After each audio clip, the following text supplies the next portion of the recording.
everyone. Welcome to another episode of CUDA Education. Today we want to investigate the attractor cursor feature in compute particles, right?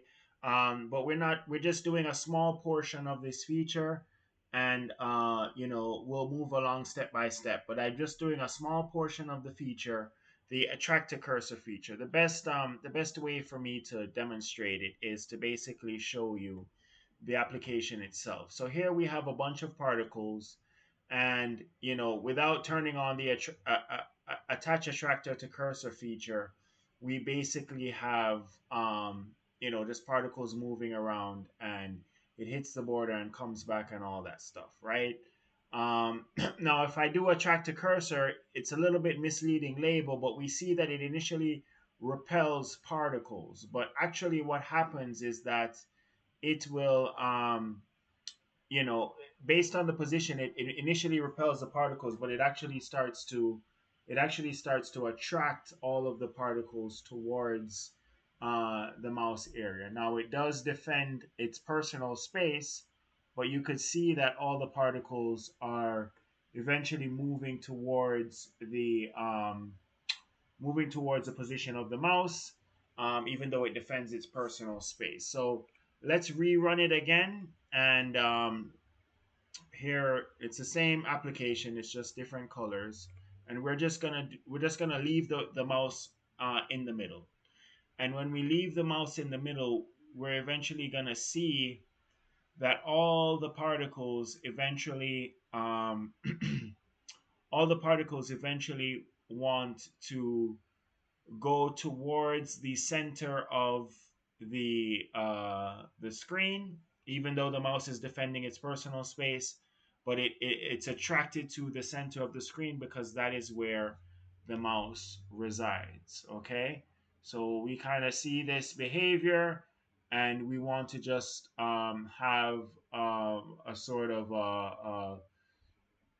an understanding of what's going on. So if we just run the application one more time without doing the attractor, we see that regardless of where the mouse is, it doesn't matter. But we see a very different pattern of behavior when it comes to the particles, because we're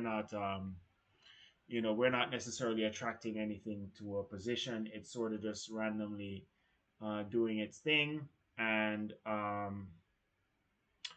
that's that. Okay, so the way how this works is pretty much we have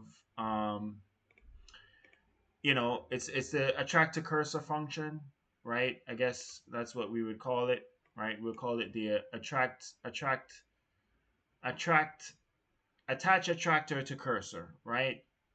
But in the code it's attached to cursor. Okay, so if we do attach to cursor, right, so we default it to false, right? So this is sort of the on and off switch for the application, right? So we have, it's defaulted to off, right? Obviously, if we put it to true, then the application would basically, it would just run with the it would automatically run with the feature on, right? But anyway, so we have it to false. It defaults to false, which is okay, right? And then down here, we sort of do some logic. So um, if the attach to cursor is off, we run this stuff. But if it is on, so not whatever, right? So if it is on, we fall to the else statement, right? And just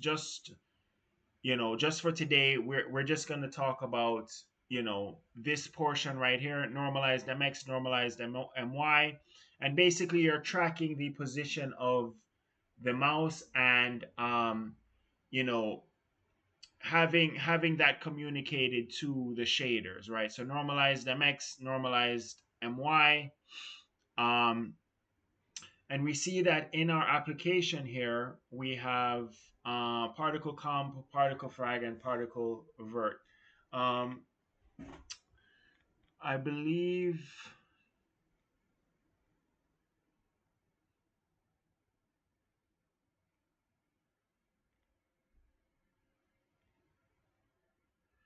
right. I believe it's all being processed in this. It wouldn't be here. No, it's all being processed in the compute shader, right? So this is where the compute shader would basically, let's see,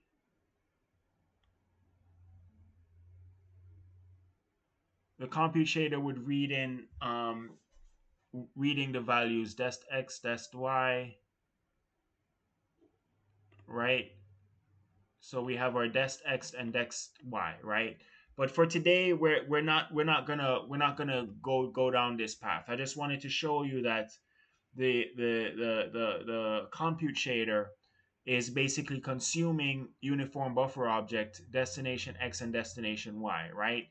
So based on the mouse state, it's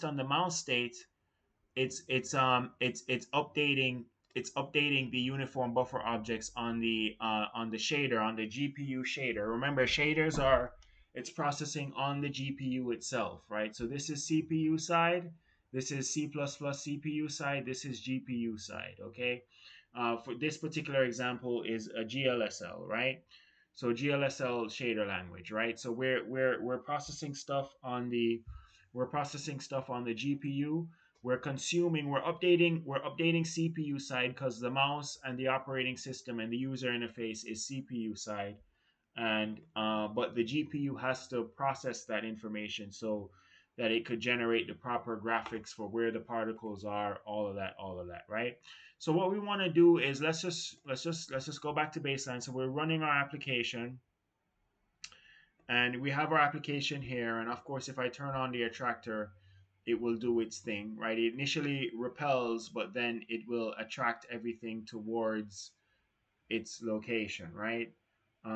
So we could see here it has its personal space, but at the same time it's attracting everything towards its personal space. Obviously we have this barrier here, so things are ricocheting off of the barrier, right? But what we want to do now is we're gonna keep everything the same, but we're gonna disable the updating of the position. So basically, what I'm saying is that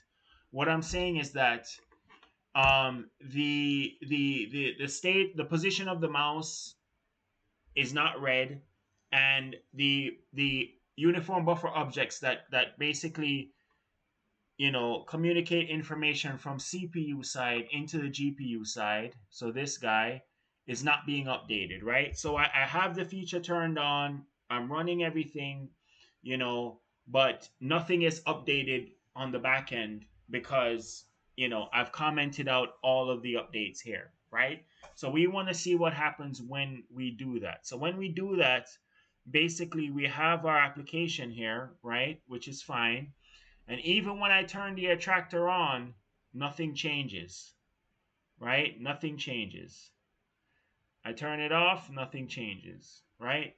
Nothing changes. This is just normal, the application without the attractor. So whether it's on or off, it's not reacting to anything that's happening with my mouse, right? And that makes sense because I am not updating positions. The application is not aware of the mouse position. It's not being communicated to the GPU side shader, right? The shader's on the GPU, and the application is just running as if I didn't check the box, right? So regardless of what happens, nothing happens. Now, if I take back out the comments, we'll see that things go back to normal. So I'm rerunning the application now, and basically I have my application here. If I turn it on, we're gonna get our behavior that we know all too well, right? And it's gonna do all kind of craziness, right? You guys get the picture, okay? So this logic right here is what is communicating from the CPU to the GPU. See, compute, uniform data, dest x, all of that stuff, right?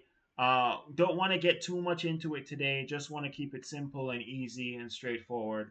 But just know that this logic is what is being consumed here, and then we do attraction and repulsion with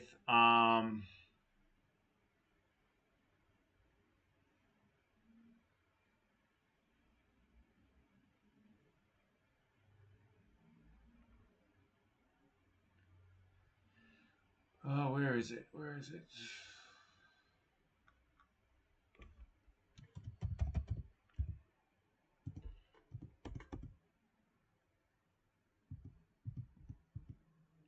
So dest position, dest POS, right? So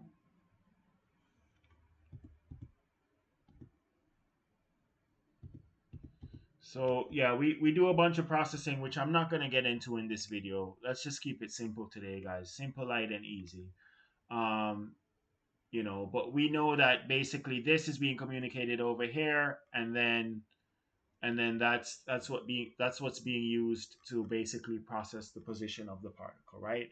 Dot comp means compute, right? That's generally the convention. Dot frag is the fragment shader, mainly dealing with color and stuff like that, and dot vertex is the vertex shader. So you know the actual mesh and stuff like that. Okay, so right, so we have already proven that when we comment this out, this doesn't thing.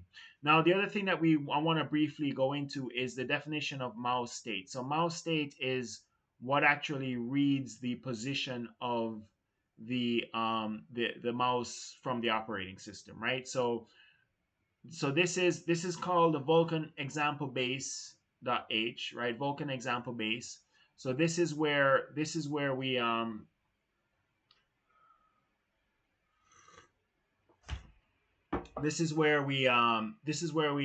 we actually read sort of the position of the mouse, okay? And this is a base class that is used Vulkan,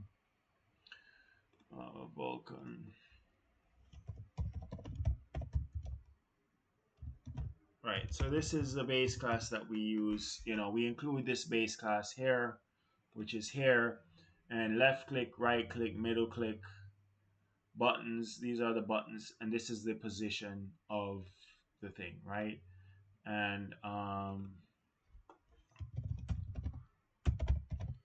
right, so this is the we're looking for the mouse position X, mouse position Y, and then you know we sort of normalize basically to the viewport, the size of the window, the screen, all that good stuff.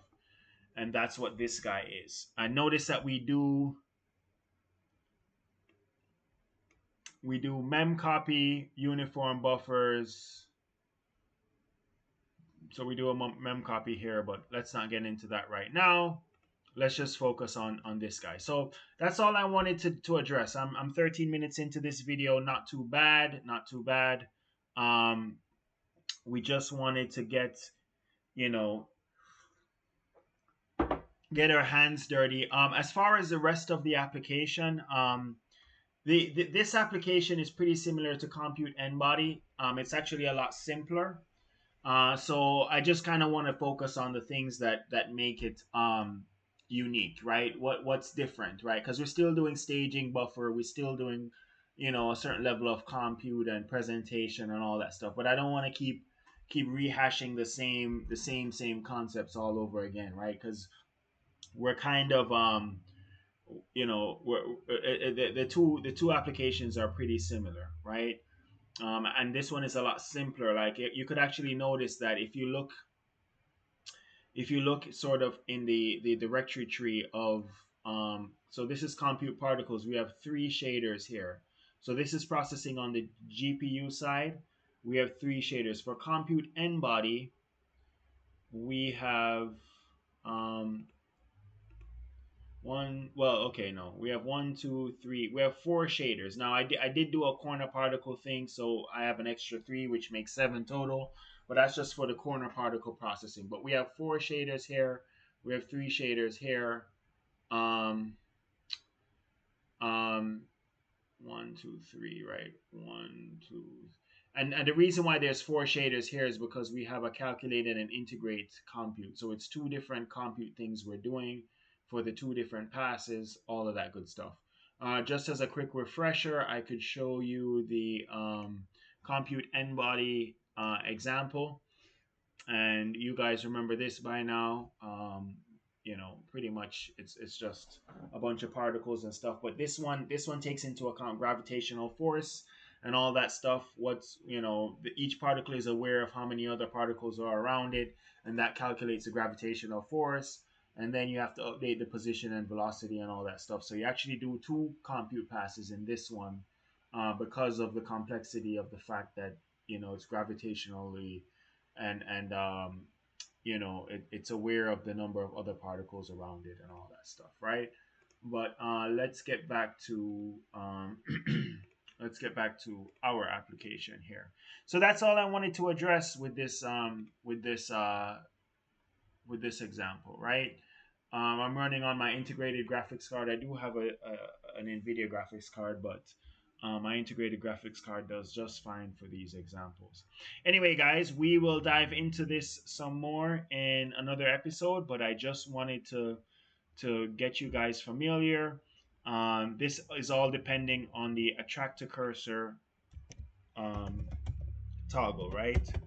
So again, we have attractor cursor. It's false by default, and then we could turn it off, turn it on by doing the checkbox. Right, and this is just the user interface that we see. Um, so if we check it, basically we turn it back to true, right? And that's pretty much it, right? But yeah, we'll dive into this stuff in another episode. I just wanted to get ourselves acquainted with what's going on here. A lot of math, of course, but we have to communicate from CPU over to GPU, right? And we do that with the uniform buffer objects. We have to read the mouse state, all of that good stuff. Anyway, guys, this is good education. If you want to be able to run these examples on your machine, you need to get tutorial number 1, which walks you through installing the Vulkan SDK on your Windows-based machine with a Vulkan-capable GPU. And then tutorial number 13, which is installing all of these examples, um, including the ray tracing examples. Now, if you want to be able to run the ray tracing examples, you also have to make sure that your GPU is ray tracing capable. Basically, it has ray tracing hardware in the GPU, so you could run the ray tracing examples. If you don't have ray tracing capabilities on your GPU, then you won't be able to run these examples. One other thing is that there is one example that if you don't have ray tracing capabilities, on your GPU, you still will be able to run this compute ray tracing example, right? Which is actually the next example in our lineup, okay? And that is not dependent on ray tracing hardware. That actually is simulating ray tracing using computation. So it's basically just doing math, like heavy math, to simulate what happens with light as it goes through the scene. But it's not ray tracing hardware that's doing it. It's hard, raw mathematics. And just a regular Vulkan capable GPU will be able to run it. And it's the next example that literally we're going to have to investigate. But we have to hang around this compute particles example for now. Just for fun, I will actually run the example. I'm running it on my integrated graphics card, so it's going to be a little slow, but this is the compute ray tracing, right? And you could see that it's stuttering and stuff, and that's just because I'm running on my integrated graphics card, not my NVIDIA graphics card. So, but this is the example. This is the next example that we'll investigate. But we got to hang around compute particles and just extract out what is different and important in this example and learn what we can from it, and then we'll get to compute ray tracing. Cool education, guys. If you know anyone that's creatively and artistically inclined in your community, in your neighborhood, in your surroundings, encourage them to get involved in this stuff. AI cannot do creativity. It can't do something that it has never seen before. So that's where the creatives come in.